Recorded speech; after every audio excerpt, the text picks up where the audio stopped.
प्रश्न संख्या 21 चित्र तुंग न्याय द्वारा नट में रस की अवस्थिति का अनुमान किसने प्रस्तुत किया? तो ये किसने किया था?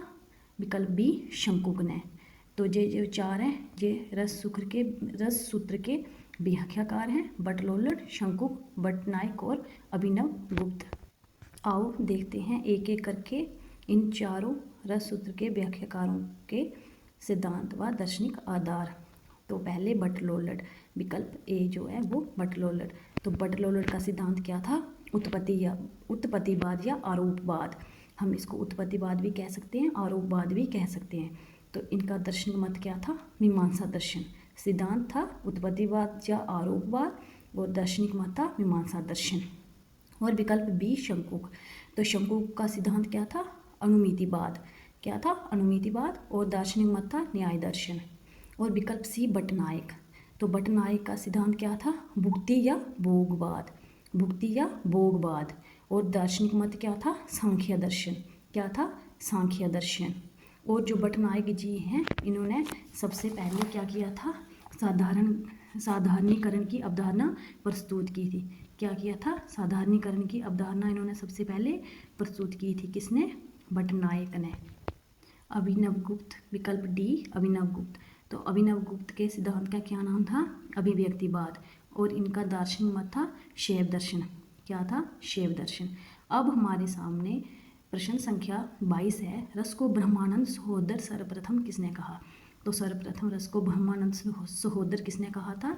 बटनायक ने। किसने कहा था? बटनायक हैं जो साधारणीकरण के प्रथम प्रस्तोता थे। विकल्प ए आचार्य विश्वनाथ। तो आचार्य विश्वनाथ ने साहित्य दर्पण नामक प्रसिद्ध ग्रंथ की रचना की थी जो 10 परिच्छेदों या अध्यायों में रचित है। अब विकल्प सी अभिनव गुप्त। अभिनव गुप्त ने तंत्रालोक नामक श्रेष्ठ दार्शनिक कृति की रचना की। यह ग्रंथ किस पर आधारित है? रतन तंत्र शास्त्र का विश्वकोश माना जाता है। जो ये तंत्रालोक ग्रंथ है अभिनव गुप्त का, ये ग्रंथ रतन तंत्र शास्त्र का विश्वकोश माना जाता है। अब विकल्प डी शंकुक। तो शंकुक के बारे में मैंने आपको पहले बताया कि चित्र न्याय त्रंग व्याद्रा नट में रस की अवस्थिति का अनुमान शंकुक ने प्रस्तुत किया था। और शंकुक का सिद्धांत अनुमितिवाद और इनका दार्शनिक मत न्याय दर्शन है। अब प्रश्न संख्या हमारे सामने 23 है, निम्न में से कौन अनुप्रास अलंकार का भेद नहीं है? तो इसमें कौन सा नहीं है? विकल्प सी मध्यानुप्रास। तो पहले आपको ये जानना जरूरी है कि अनुप्रास अलंकार के कितने भेद हैं। तो अनुप्रास अलंकार के 6 भेद हैं। शेका अनुप्रास, वृत्त्या अनुप्रास, लाटा अनुप्रास, कनंतानुप्रास और श्रुत्यानुप्रास अलंकार। जो 5 हैं ये मुख्य हैं। कौन कौन से? शेकानुप्रास, वृत्त्यानुप्रास, लाटानुप्रास, अंत्यानुप्रास और श्रुत्यानुप्रास अलंकार। प्रश्न संख्या 24 अलंकार संप्रदाय का प्रवर्तक किसे माना जाता है? तो अलंकार संप्रदाय का प्रवर्तक भामा को माना जाता है। भामा के ग्रंथ का नाम काव्य अलंकार है जो 6 परिच्छेदों में विभक्त है। विकल्प बी दंडी। तो दंडी के ग्रंथ का नाम काव्यदर्श है।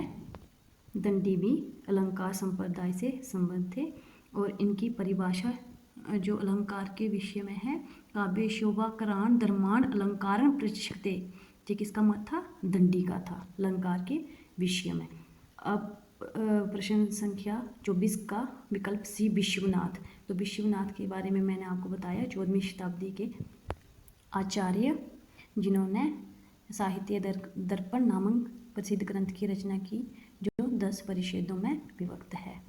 अब प्रश्न संख्या 24 का विकल्प डी कुंतल। ये कुंतल नहीं कुंतक होंगे। तो इन्हें वक्रोक्ति संप्रदाय का प्रवर्तक माना जाता है। कुंतक की प्रसिद्ध कृति वक्रोक्ति जीवित 4 उन्मेषों में विभक्त है। प्रश्न संख्या 25 काव्य शोभा क्रांत द्रमाण अलंकारण प्रचिक्षते। तो ये मैंने आपको प्रश्न संख्या 24 में ही बताया। ये दंडी की परिभाषा है अलंकार के विषय में। और भामा की जो परिभाषा है अलंकार के विषय में वो है खद्पी सुभाति सुलक्षणी सुवर्ण सरसे सुकृत भूषण बिनु न विराजी कविता बनीता मित। तो इसका साहित्यिक अर्थ क्या है कि जैसे सुंदर आभूषणों के बिना एक नारी वनिता मतलब एक नारी सुंदर नहीं लगती, वैसे अलंकारों के बिना भी काव्य की शोभा अच्छी नहीं लगती। विकल्प सी बामन, तो बामन ने अलंकार के विषय में क्या परिभाषा दी थी? काव्य शोभाया कर्तारो धर्मा गुना। बामन ने अलंकार के साथ साथ गुण को महत्व भी दिया है। और प्रश्न संख्या 25 का विकल्प डी विश्वनाथ, तो विश्वनाथ के बारे में मैंने आपको बताया जे रस सूत्र के से संबंधित थे और इनका प्रसिद्ध ग्रंथ साहित्य दर्पण है। प्रश्न संख्या 26 काव्य दर्श के रचनाकार हैं, तो काव्य दर्श के रचनाकार कौन है? विकल्प सी दंडी और विकल्प ए भामा, तो भामा के ग्रंथ का क्या नाम है? काव्य अलंकार। और विकल्प बी उद्भट, तो उद्भट के ग्रंथ का क्या नाम है? काव्य अलंकार सार संग्रह। भामा के ग्रंथ का नाम है काव्य अलंकार और उद्भट के ग्रंथ का नाम है काव्य अलंकार सार संग्रह। अब विकल्प डी भामन, तो भामन ने काव्य अलंकार सूत्र नामक ग्रंथ की रचना की थी। प्रश्न संख्या 27 है रीति आत्मा काव्य किसने माना? तो किसने माना था ये? विकल्प ए भामन ने। इसका अर्थ है रीति को काव्य की आत्मा मानना। विकल्प बी दंडी, तो दंडी अलंकार से संबंध थे। और विकल्प सी आनंदवर्धन, तो आनंदवर्धन ने काव्य शास्त्र में ध्वनि संप्रदाय का प्रवर्तन किया। और विकल्प डी अभिनवगुप्त, तो अभिनवगुप्त के बारे में मैंने आपको बताया कि अभिनवगुप्त ने तंत्रालोक नामक श्रेष्ठ दार्शनिक रीति की रचना की। ये ग्रंथ रतन तंत्र शास्त्र का विश्वकोश माना जाता है। और प्रश्न संख्या 28 वक्रोक्ति जीवित ग्रंथ के रचनाकार, तो वक्रोक्ति जीवित ग्रंथ के रचनाकार हैं विकल्प बी कुंतक और विकल्प ए मम्मट, मम्मट के ग्रंथ का क्या नाम है? काव्य प्रकाश। और विकल्प सी क्षेमेंद्र, क्षेमेंद्र को औचित्य संप्रदाय का प्रवर्तक माना जाता है। विकल्प डी रुद्रट, तो रुद्रट के ग्रंथ का नाम भी काव्य अलंकार है।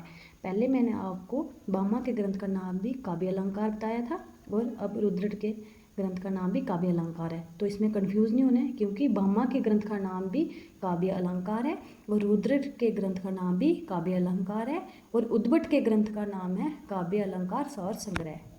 निम्न प्रश्न संख्या 29 है निम्न में से कौन सुमेलित हैं?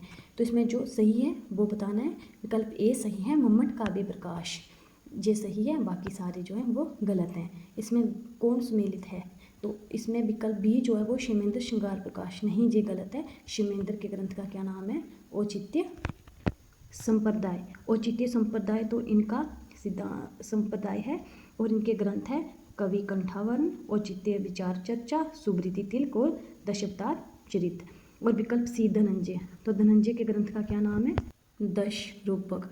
तो इस तरह से धनंजय विकल्प सी भी गलत है।